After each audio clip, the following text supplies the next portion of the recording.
Well, welcome everybody to this podcast, Prepper Guy podcast.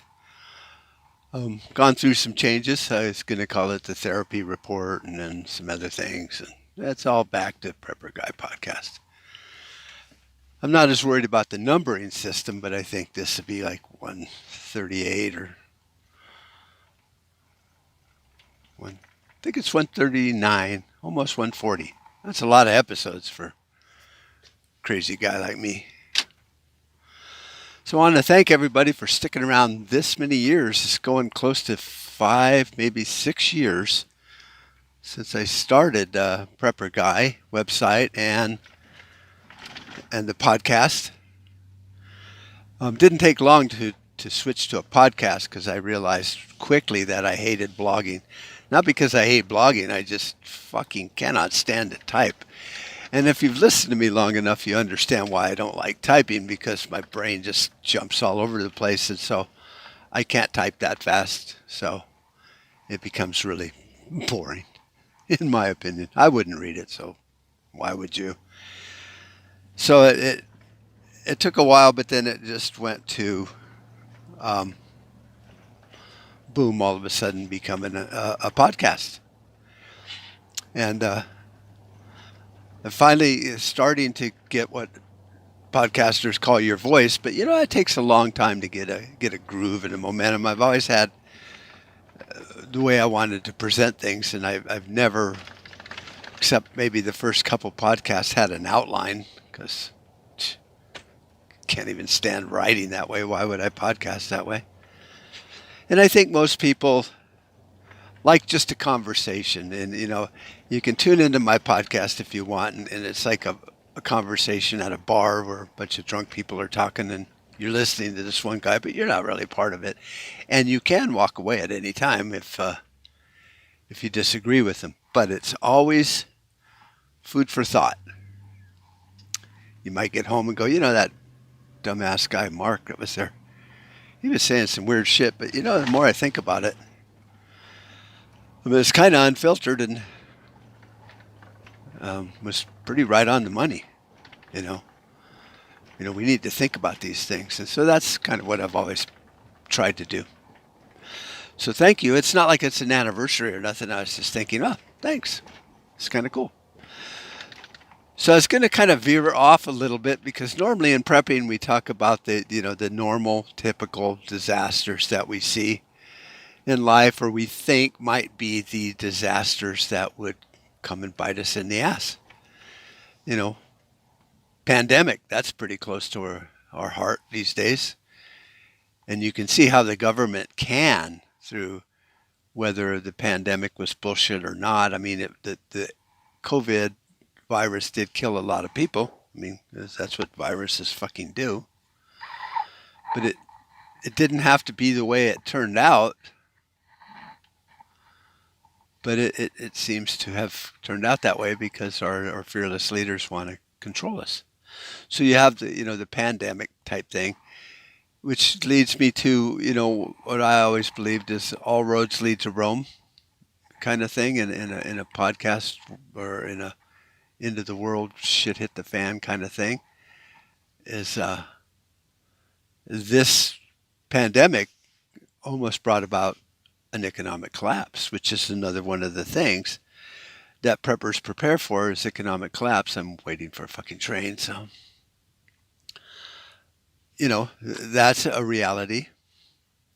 Then we think of the EMP, and we always tend to look at these end of the world scenarios kind of like we do when we read or listen to a audiobook or whatever, watch a movie. It's like we see ourselves in that book, that storyline, as either the hero or the villain, or wherever our mindset is. The doctor, the mayor. If you're looking at EMPs, then classic read would be, 1 Second After by William Forstchen. It's a great book. And just the struggles that go on. And so we kind of look at it that way, and then we go, I'm prepared for that. Okay.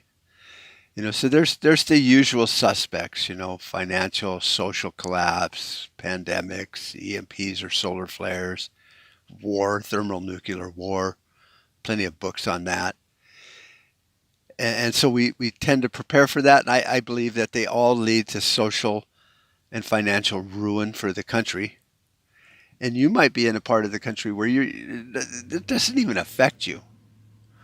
You know, you just wake up one day and all of a sudden everything's screwed up and you're like, why'd that happen? We were doing fine, you know, especially if you're a libtard and don't think anything bad's happening. But, you know, you could be in an isolated area to where it doesn't affect you as much as it would a big city, but still everything's fucked up. So you might not end up being the main character in the book until it really starts hit home when everyone in your community is now starving, because no matter where you are, the grid is down, the trucking is down, you're not getting food, you don't know how to grow food, or the stores were looted and you can't get insulin like in 1 second after. You know, that becomes a main part of the storyline, is his daughter needing insulin.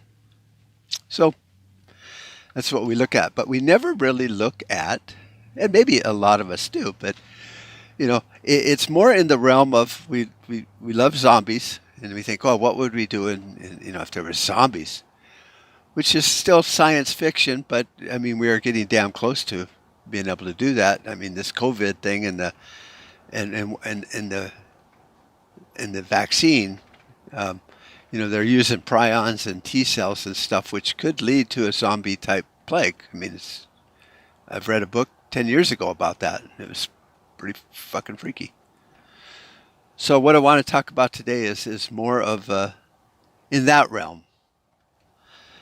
So I'm going to stop and get some gas, and then I will start back up on my way to work. So hold on for Prepper Guy Podcast.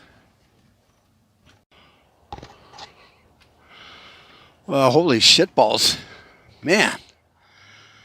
250 or no, 350 a gallon, whatever it was. Let me just see here before I start really ranting. Yeah, almost 295 a gallon.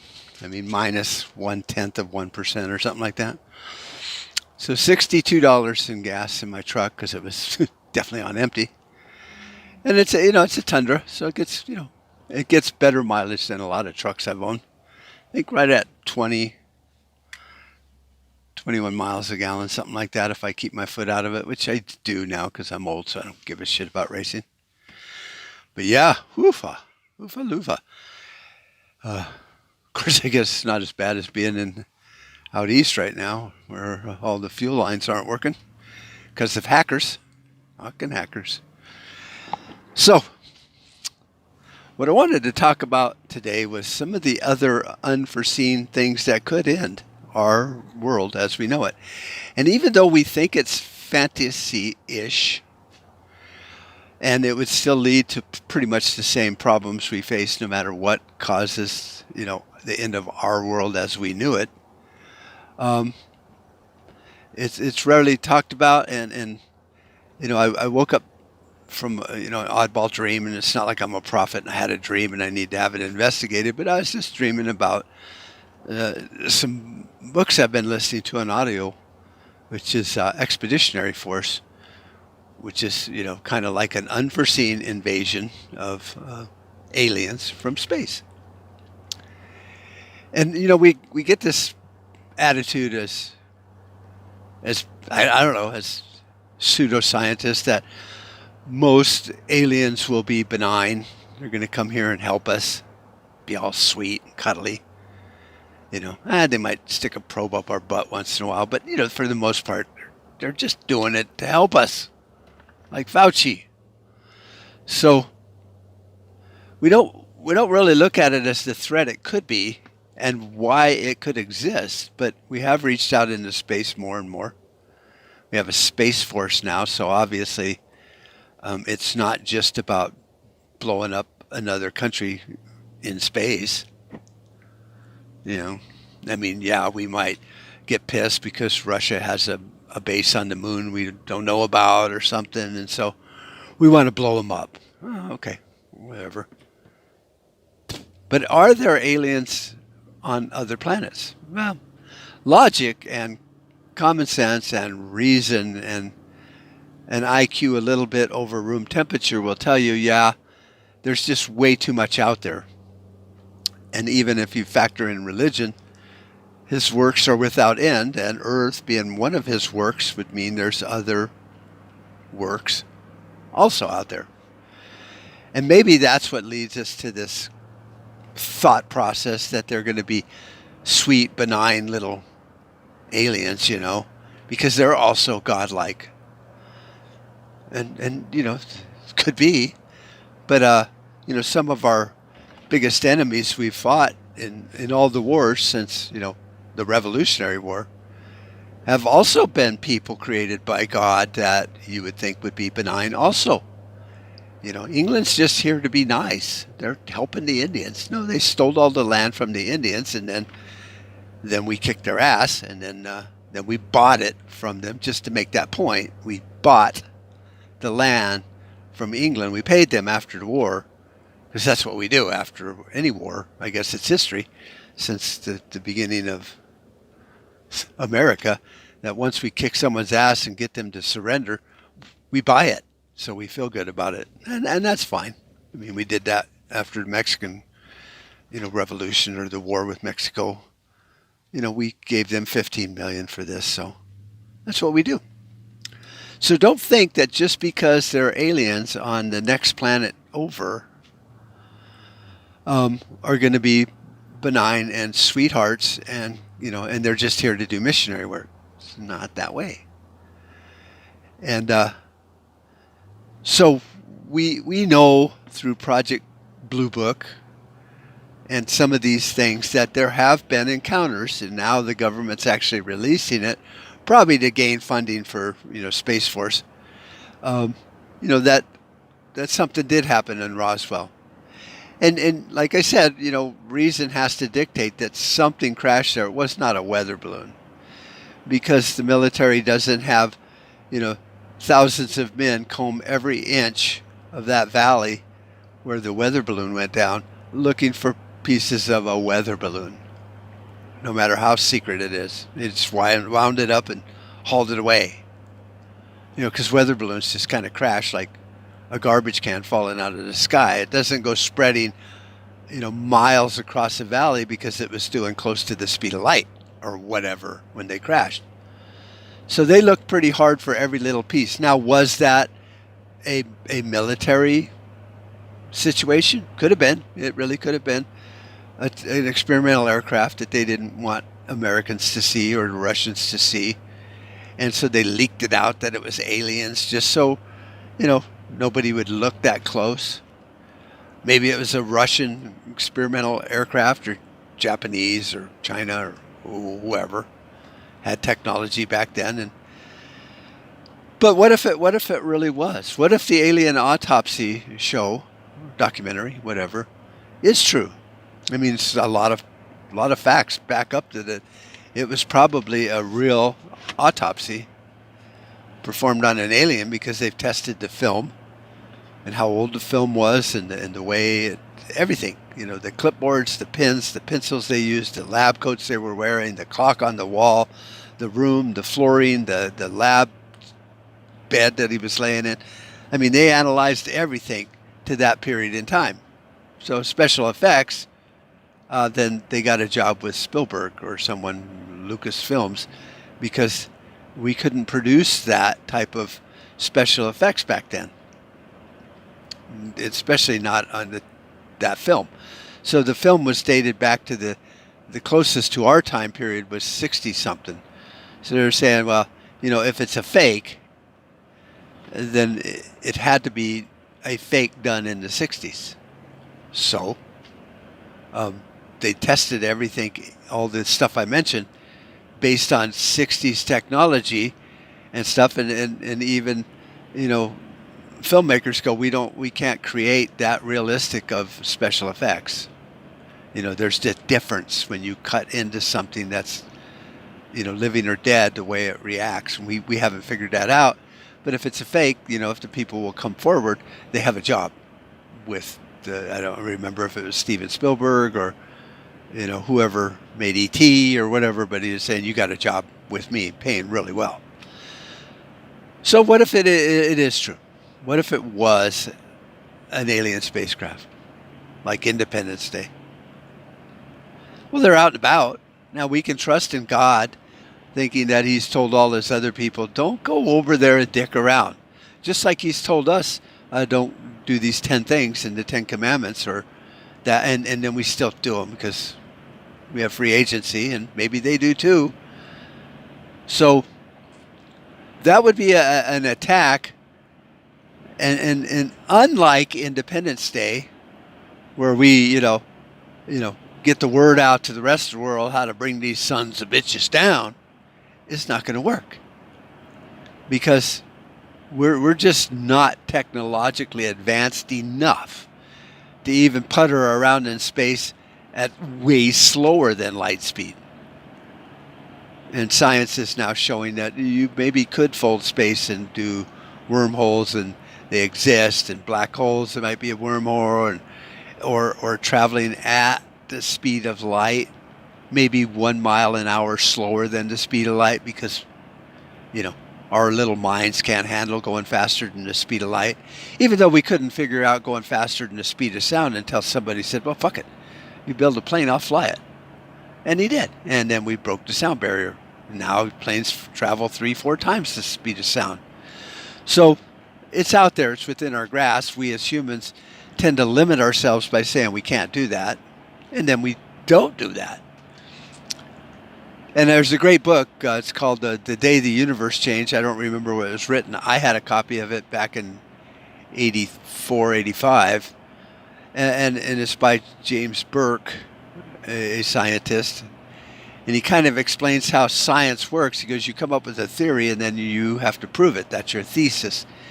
And then, so you might be able to replicate it, but you need to still prove how you did that and everything.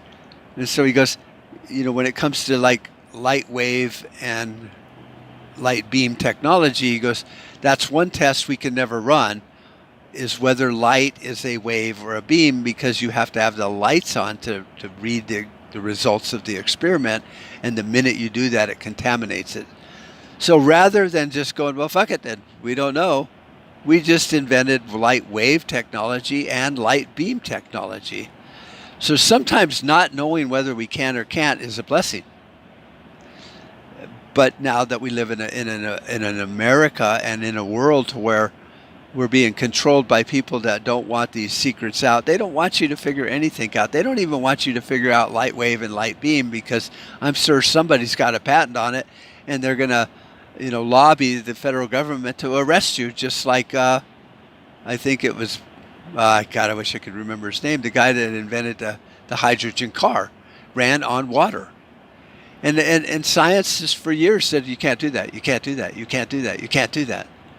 Takes more energy to break apart the water into hydrogen and oxygen atoms than you get out of it by burning it as a fuel source. Makes sense. Mathematically, that is correct.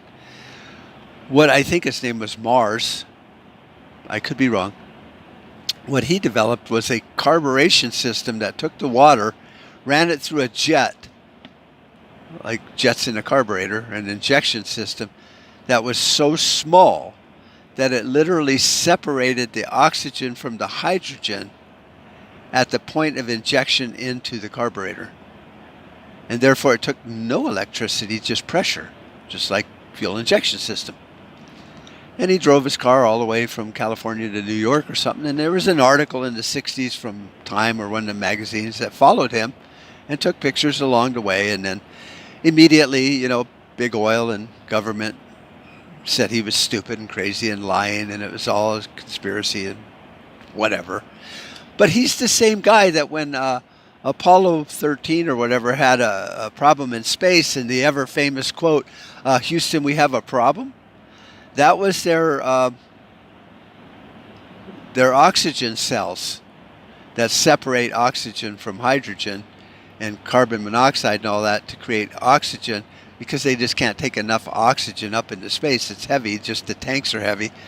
So they have systems of basically creating oxygen from what you exhale and stuff like that. They called on this guy to fix it. And so from Houston, he told them how to fix their oxygen system, which worked because they didn't die. So he wasn't a dumbass.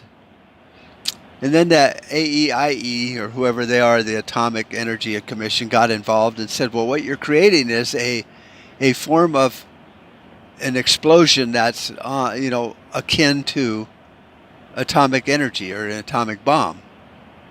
And we can't allow this. And he's like, well, yeah, if I was separating out the hydrogen and storing it, then that would be very dangerous. It'd end up being like, the Hindenburg or whatever. But he goes, so it's happening at the carburetor. And they're like, yeah, we don't want to hear about it. We want to shut you down.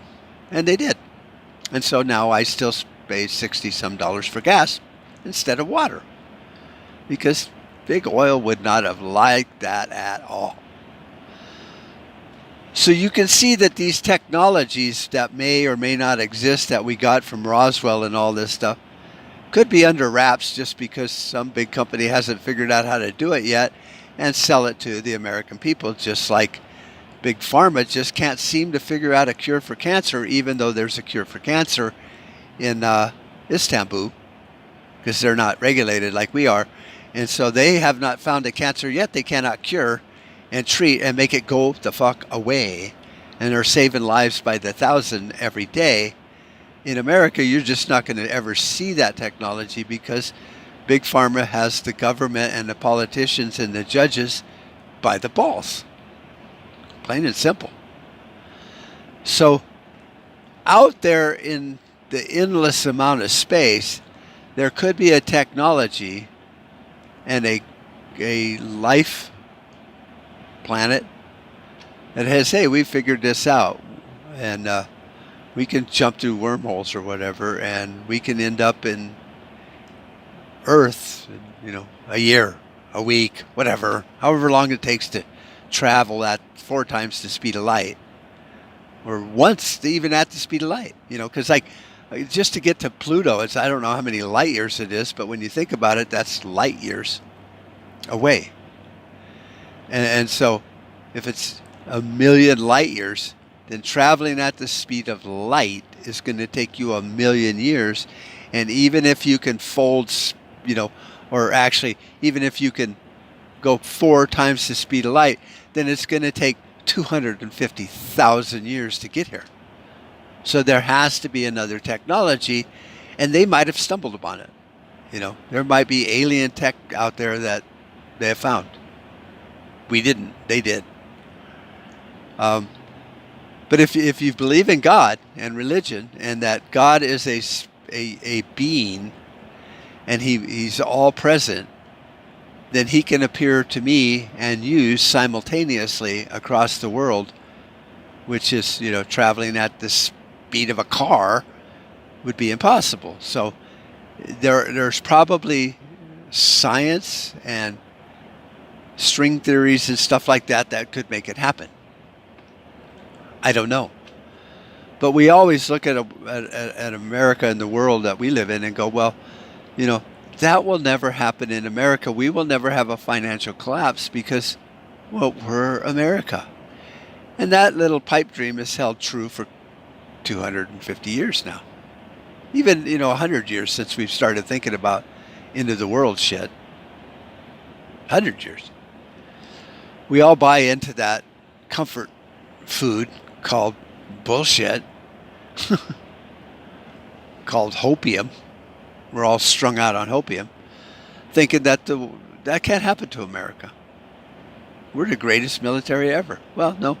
Russia has proven that they are right up there with us and sometimes more advanced because, they don't have a gay, all lesbian helicopter crew now. They're just soldiers that do soldier shit. And we're into social engineering and trying to figure out how we're going to fit, 27 different genders in a helicopter. So we're wasting our time. And we're doing it because of social engineering and because I think that the powers that be, whoever they are, these big families, just don't want us fucking knowing this shit because they already got their plan in action. And as long as they can keep us from looking over there, they'll be doing shit over there. So That's how I look at it. So is it feasibly possible for another species on another planet to end the world as we knew it? I think so. I mean, they have found particles in space now that are like atoms-ish, kind of, whatever they are. And they could separate them by, they could put one of those particles they've found, and they've actually been able to put them in a little Tupperware thing. And put it in space with the astronauts. And then they can do something to the one here on Earth, the matching one, because they match. They're twins, whatever. And instantaneously the other one reacts. There's no latency like there is talking to Houston to the space station even, with microwave or with laser beam technology, because lasers still travel at the speed of light. This thing is traveling faster. So you tickle this one on Earth and the one in space giggles, is basically how it works. And string theory has proven this out, time and time again. So it's not like it's a Marvel comic book here. It is actually a particle that they have found in space that reacts certain ways.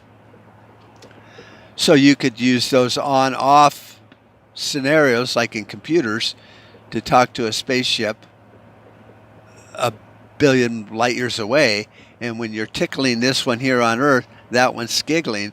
So it's on-off, just like binary, and you would have computer interaction and communications at I don't know how many bazillion times the speed of light, because it doesn't react the same way.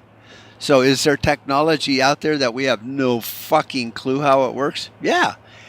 Is there technology out there or information or theories in just the way the universe works that some other group of people might have found and have figured it out?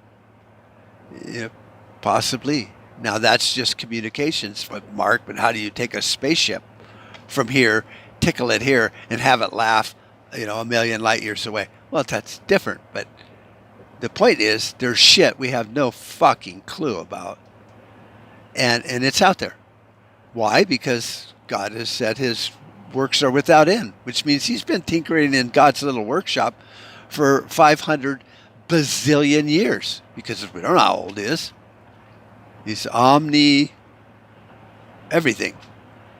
So, if he's God the Father, then there might be a God the Mother, and there might have been a great-great-great-great-great-grandfather God that's been tinkering in his workshop for a bazillion years. I don't know. Not my place on this planet to figure it out. But I do know that if I take the simple fact without going into blasphemy and say it, if his works are without end, then there's endless possibilities of shit we just don't fucking understand. And there could be a species out there that has figured that out, or using it, that decides that they're not going to follow the fifth commandment, that thou shalt not go to earth and fuck with my people there. So whatever. What are you going to do about it? Send me to hell? It's like, no, I'll just be mad. Because God doesn't kill people. Not even his own people. He might sequester them off onto another crappy little planet like Earth. Go, here's what I'm going to do to you. So I don't know. But we never factor that in. And when we even think about it, like in these movies, it's laughable to think that every movie, like the Battleship and, everything is, we come out on top.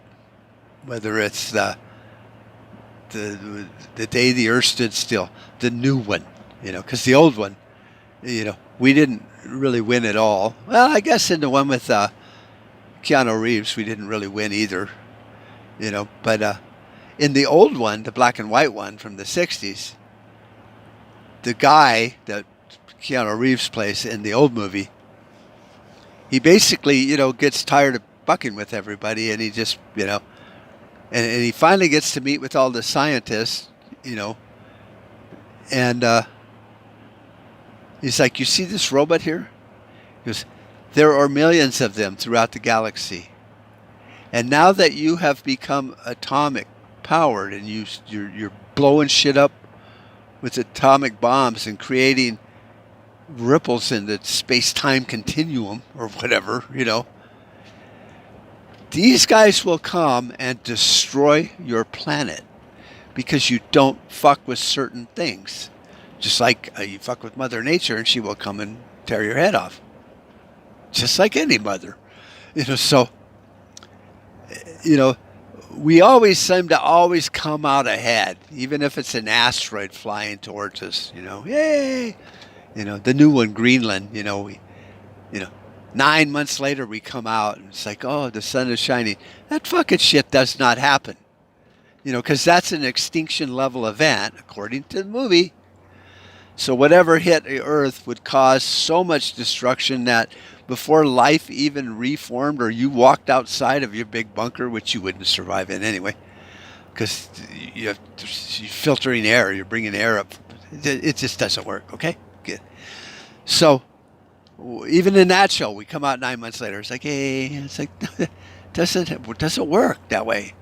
It would have been thousands of years before our atmosphere would clean up. When God erases Earth because he's pissed, like water, you know, this time, you know, the extinction level event, it's because our time here is done. You're not going to hide from him.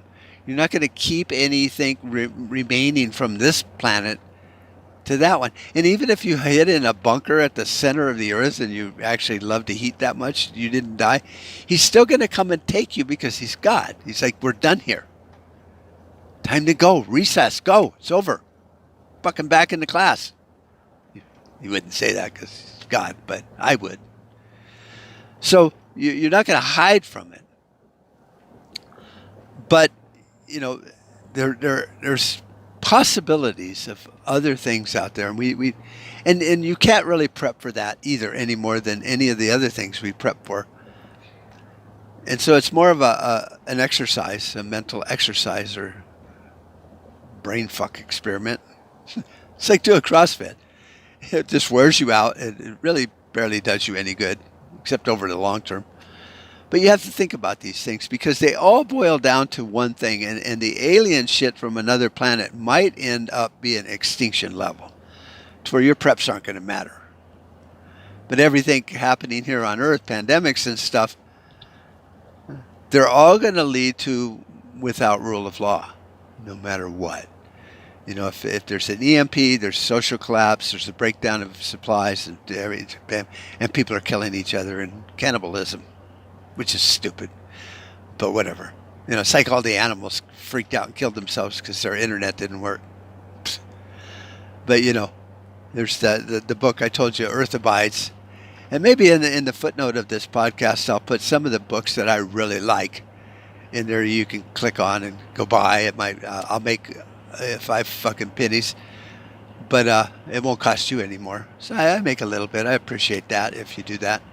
But there's Earth Abides, and the Expeditionary Force, which is the alien thing. 1 second after, which is great. The world ends in Hickory Hollow. But no matter what the destruction is, we end up back to the 1600s or somewhere in that range. Where no technology and just people trying to make ends meet. And the only difference is now that if the continuity of government holds out, then we're going to have a bunch of fucking stupid bureaucrats running around telling the military we need to round everyone up for their own safety and put them in FEMA camps. And I, for one, am not into that. No. If the military and continuity of government want to revert back to the 1800s, where we have a cavalry and then we go, hey, come help us here in the middle of BFE. We're being overrun by, marauders. Then the cavalry could come in and stomp that down and then go, okay, bye. Have fun. Here's some chocolate, little boy. And that's what they need to do. But they're going to want to control it because they're control freaks. And control freaks must control everything. That's their fucking nature. And so they'll want you in FEMA camps, and really they just want to finish off killing everybody on the planet because they're evil. They're Satan. It's all right. So control freaks are Satan freaks. Satan was a control freak. He said it. He said it in the fucking Bible. I'm not making this shit up. He said, I will make them all do the right thing and the glory be mine. I'm a control freak. I will make them do the right thing and I get the pat on the back. That's the government. That's control freaks. That's Satan. If you're a control freak at that level, you are satanistic. You are not godlike. You are Satan-like. Because Jesus was like, hey, we'll just let them all run around, run amok, make their own decisions, free agency. And if over the course of their life they go, hey, that was a real dickish thing to do, then they say they're sorry, they repent, they wake up, they have a come to Jesus moment, whatever the fuck it's called, and they go, hey, Jesus, I've been a screw up. Will you help pick up the slack? And I don't even think being baptized and being saved is a matter. I think it's more of a judgment thing when you're there talking to him. He'll go, no, you tried really hard to not be an asshole. You tried to love your neighbor and love me the best you could. You started out as an idiot, yes, but you pulled it off. I'm going to pick up the slack. My atonement will atone for that. Anything you did wrong, whatever, because you're one of the good guys. And then the judgment, he'll show you all the things you grappled with, and you'll go, wow, now I get it.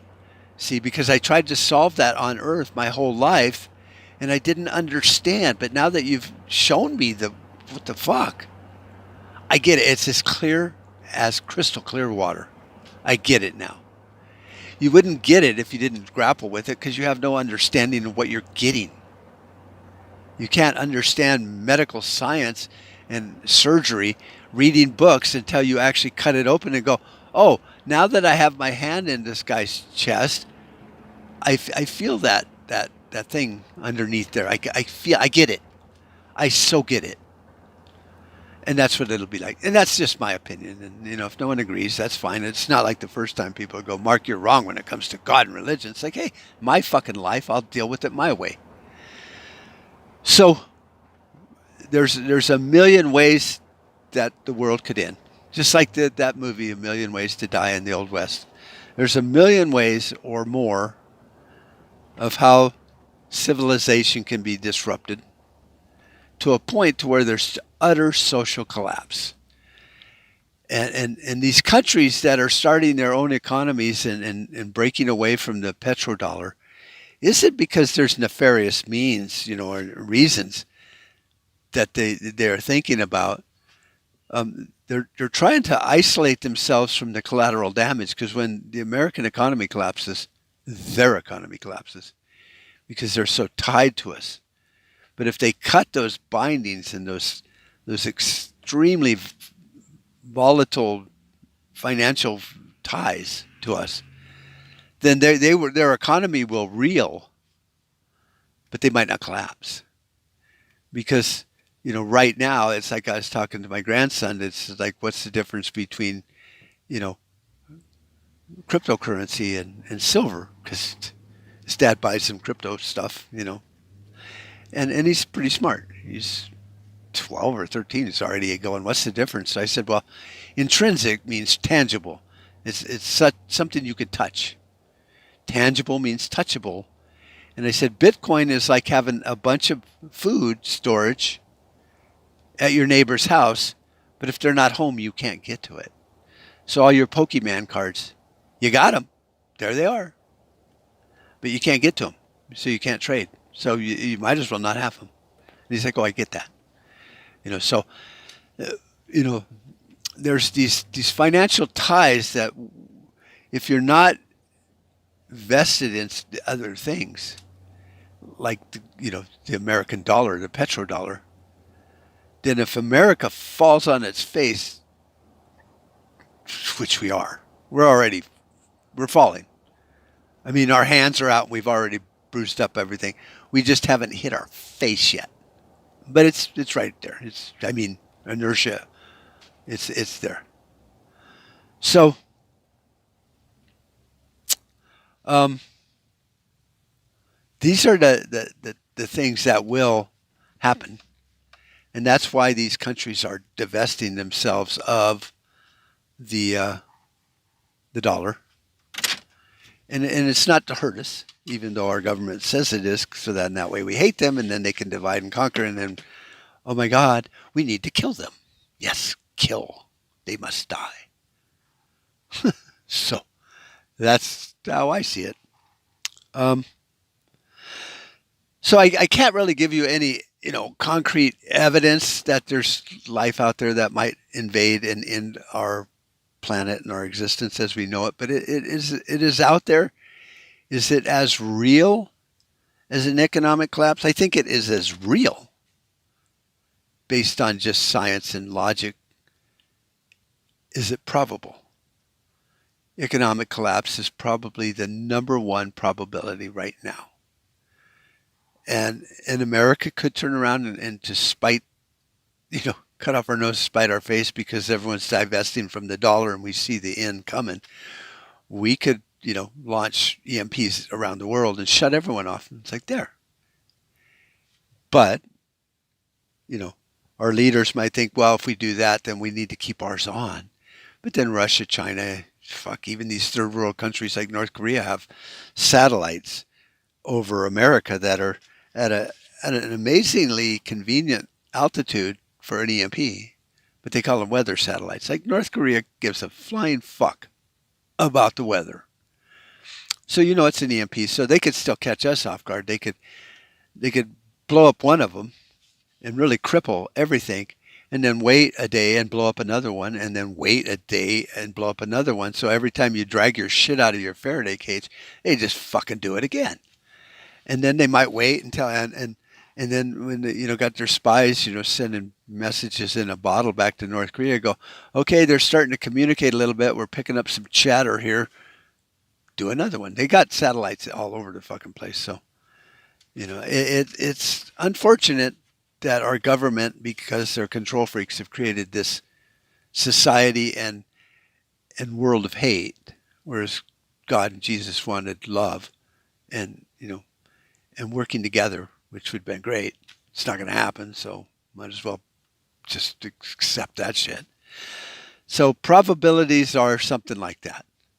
But I thought it would be fun to just kind of talk about aliens, because the reality is if we tried to fight them, they traveled through space in a wormhole. We don't have a fucking hope in hell, all right? So get that out of your mind. So anyway, I'm going to go. I'm at where I need to be, and so I will talk to you all later. Love you. Hope you enjoyed this. You know what? Send me a like on YouTube or comment. It's on YouTube. A lot of my videos are now going to just soon going to be prepperguy.com because I have a new player and a hosting service that's not YouTube, but YouTube's still free for now. So all my videos and podcasts are on YouTube. They're on prepperguy.com. They are on BitChute, Brighteon for video, Contra Radio Network for video and podcast, and then Contra Radio Network, and then prepperguy.podbeam.com for audio only. So most of them are video, and I appreciate all the people that are still tuning in and downloading my podcast in audio and watching on video. So thanks. Awesome. Appreciate it. And then if you have your girlfriend or your wife or spouse, if you're talking to the prepper guys here, that like to write and blog and do video content on prepping and canning and survival, then there's preppergal.life. And I think the email is, I shouldn't even give it out because I'm not sure. I think it's information or contact at preppergal.life. But I'm not sure. I'll put a link there, I guess. I got a lot of links to remember. Fuck. So, but, Prepper Guy, Mark at prepperguy.com always works.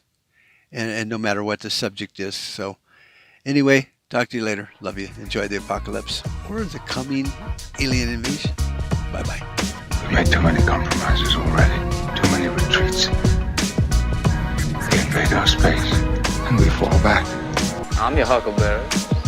The line must be drawn here. This far, no farther. That's just my game.